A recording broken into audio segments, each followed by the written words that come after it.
मैं आज के दिन यही कहूंगी कि सामूहिक विवाह सम्मेलन में इस पंडाल के नीचे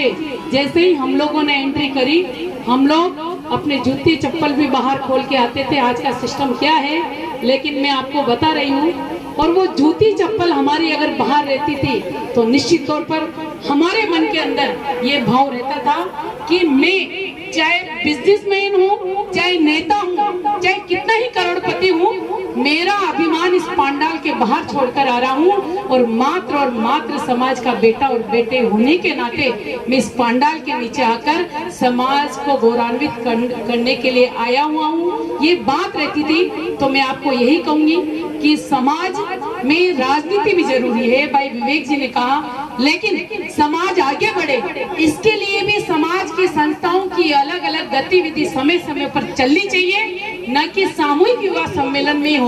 हम अलग से इसके लिए भी एक अभियान चलाएं। और मैं ये भी कहूंगी कि आप लोग सक्षम समाज हो, बहुत भोला भाला समाज है। निश्चित तौर पर दाऊ जी का बहुत बड़ा धरणीधर भगवान का आशीर्वाद आप लोगों के ऊपर है। मैं कहूंगी कि आप लोगों ने इन सम्मेलनों के माध्यम से के साथ जो आपकी मैं कहूंगी एक दबदबा है, आज भी चाहे हम प्रदेश के किसी भी कोने में चले जाएं, एक बहुत बड़ा सम्मान जनता आपको देती है, जनप्रतिनिधि देता है। तो निश्चित तौर पर उनकी भावना की कसौटी पर हम खरा उतरने का प्रयास करें। मैं आज के दिन यही कहूंगी कि सरकारें चाहती है कि हमारे समाज में भी जो कोई गरीब तबके का परिवार है उसे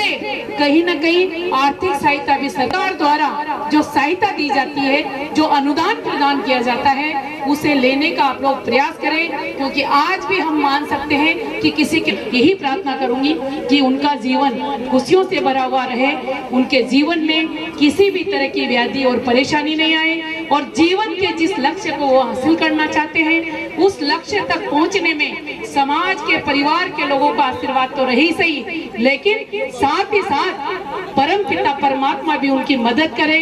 उनके जीवन में कुछ ऐसा समाज के लिए करे जिससे समाज का नाम रोशन हो। और साथ ही साथ इस पंडाल के नीचे बैठने वाले मेरे धाकड़ समाज के बंधु एक संकल्प लेकर जाए, क्योंकि हम देख रहे हैं सम्मेलन कर रहे हैं, लेकिन एक बहुत बड़ी कुरीति हमारे सभी समाजों में फैली हुई है। समाज की एक एक कुरीति को हम जड़मूल से नष्ट करने का प्रयास करेंगे तो निश्चित तौर पर समाज आगे बढ़ेगा। वरना आज भी अगर हम नुक्ता प्रथा चलाते रहे तो निश्चित तौर पर समाज पीछे हट सकता है। इसलिए हम कुछ जैन समाज और अनेकों समाजों से सीख लेते हुए हमारे समाज में ऐसे डिसीजन लें ताकि समाज का जो फिजूल खर्ची का पैसा है वो आने वाले समाज समय में शिक्षा पर लगे, जैसा बहन चंद्रावती जी ने कहा। और मैं दोबारा से यही कहना चाहूंगी कि सामूहिक विवाह सम्मेलन है, कोई राजनीतिक मंच नहीं है। मैं इतना ही कहूंगी सम्मान्य प्रभुलाल जी भाई साहब और उनकी पूरी टीम से कि आप इस तरह के सामूहिक विवाह सम्मेलन करिए जहाँ भी